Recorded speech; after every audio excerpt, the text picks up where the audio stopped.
अब हम लोग पढ़ने जा रहे हैं राइट ऑफ पार्टनर्स। पार्टनर्स को कुछ अधिकार मिले हुए हैं, तो आइए देखते हैं। राइट्स का मतलब हो गया अधिकार। अब ये जो अधिकार मिला है किसको मिला है? पार्टनर को मिला है। तो पहला राइट क्या है? Right to participate in management of business. Partner को एक राइट मिला हुआ है मैनेजमेंट में, मतलब बिजनेस के मैनेजमेंट में पार्टनर क्या कर सकता है? पार्टिसिपेट कर सकता है। कोई भी पार्टनर उसको रोक नहीं सकता है, ठीक है। तो participate in management. Right to be consulted about business matters. Business के मैटर्स पर कोई भी पार्टनर एक दूसरे से क्या हो सकता है? मुलाकात कर सकता है, कंसल्ट कर सकता है। ऐसा नहीं है कि कोई पार्टनर दूसरे पार्टनर को रोक सकता है, ठीक है। उसको कंसल्ट करने का अधिकार मिला हुआ। Consult about business matters, business के मैटर्स में पार्टनर्स क्या कर सकता है? पार्टनर से कंसल्ट कर सकता है। Right to inspect book of accounts. जो आपने अकाउंट मेंटेन कर रखा है, जैसे मान लो पार्टनरशिप में अकाउंट तो मेंटेन हुआ होगा, तो कोई भी पार्टनर जो है उसको इंस्पेक्ट कर सकता है, मतलब जांच कर सकता है।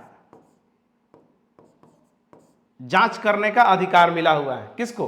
पार्टनर को।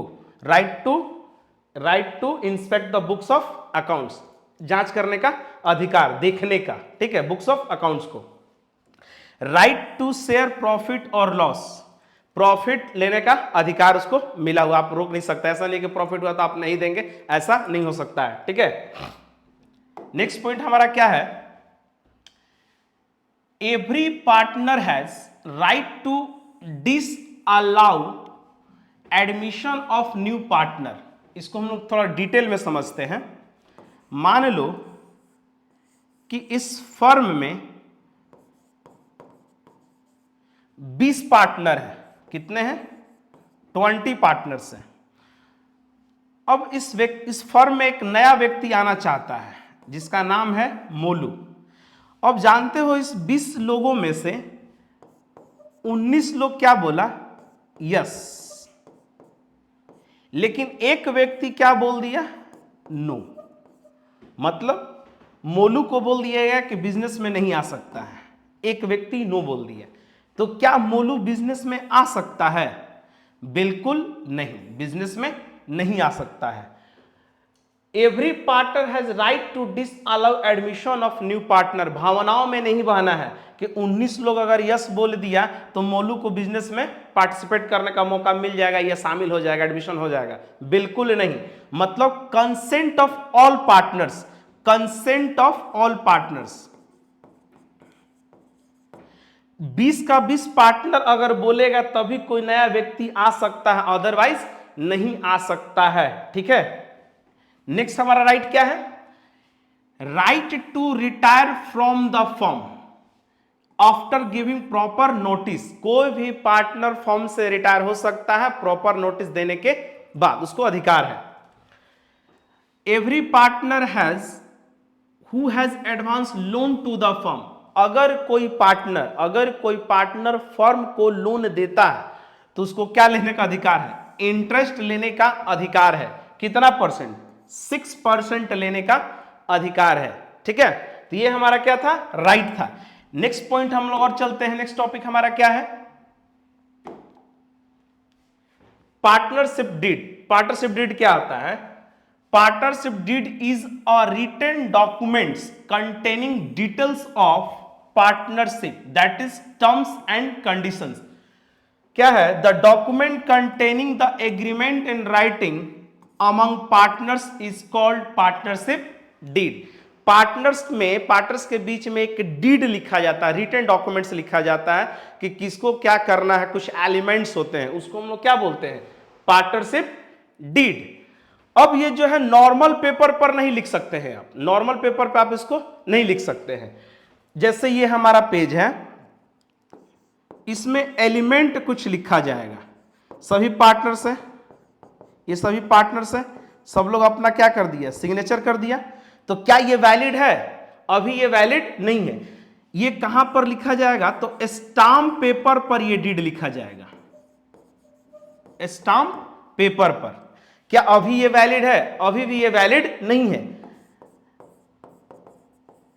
स्टाम्प ऑफ रजिस्ट्रार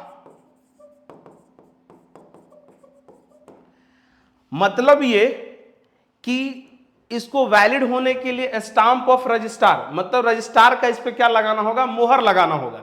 रजिस्ट्रार का क्या लगाना होगा?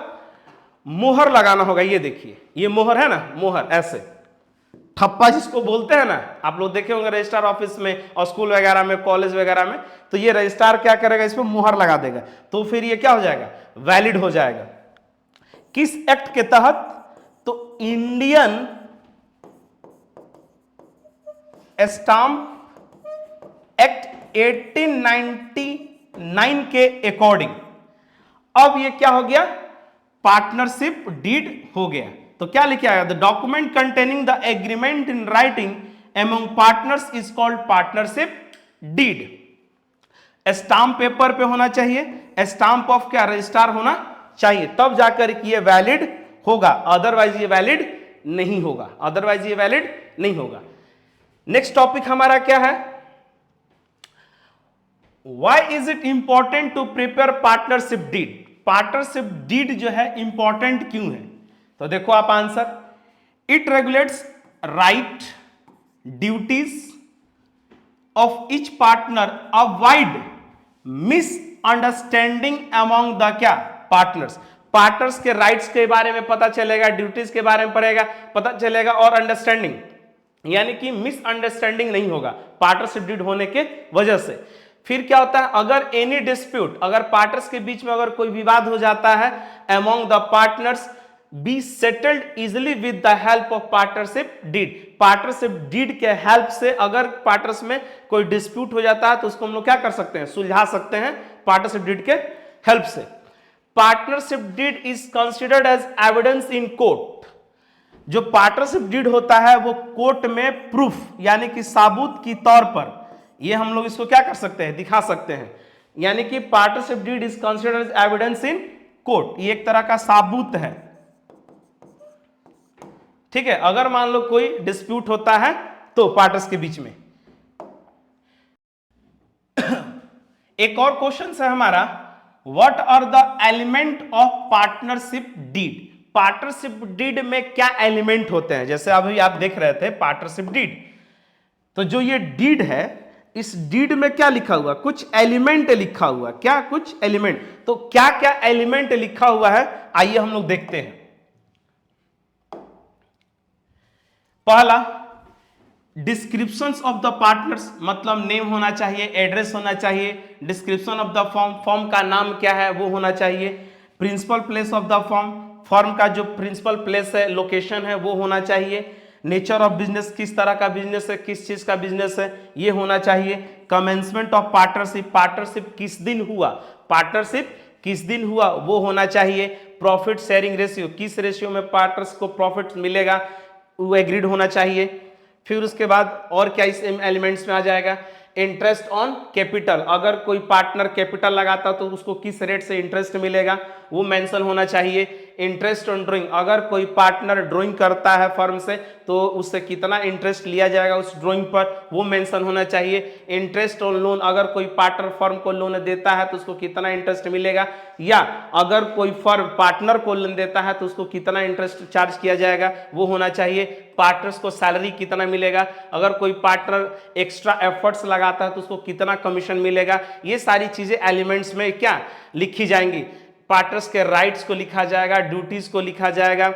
सेटलमेंट ऑफ डिस्प्यूट्स, अगर पार्टनर्स के बीच में अगर कोई डिस्प्यूट हो जाता है, विवाद होता है, झगड़ा लड़ाई हो जाता है तो उसका सेटलमेंट किस तरह से किया जाएगा उस एलिमेंट में लिखा हुआ रहेगा पार्टनरशिप डीड में। अकाउंटिंग पीरियड, अकाउंटिंग पीरियड का मतलब ये हो गया कि आप फाइनेंशियल ईयर को फॉलो कर रहे हो या कैलेंडर ईयर को फॉलो कर रहे हो, ये चीजें होनी चाहिए। डेथ ऑफ पार्टनर, अगर कोई पार्टनर की मृत्यु हो जाती है तो बिजनेस को क्लोज किया जाएगा या कंटिन्यू किया जाएगा, ये सारी चीजें एलिमेंट्स में क्या होंगी, लिखी होंगी। ये सारी चीजें क्या होंगी, एलिमेंट्स में लिखी होंगी। अब हम लोग क्या करते हैं कि नेक्स्ट वीडियो में हम लोग मिलेंगे नेक्स्ट टॉपिक के साथ, basic concept and some important provision of partnership act. तो नेक्स्ट वीडियो में हम लोग मुलाकात करते हैं। तब तक के लिए जय हिंद। और जो भी नोट्स है आप उसको बना करके रखेंगे और इसी तरह से हम लोग को क्या करना है, मेहनत करना है और रेगुलर आपको क्या वीडियोस मिलते रहेंगे। ठीक है, बाय बाय।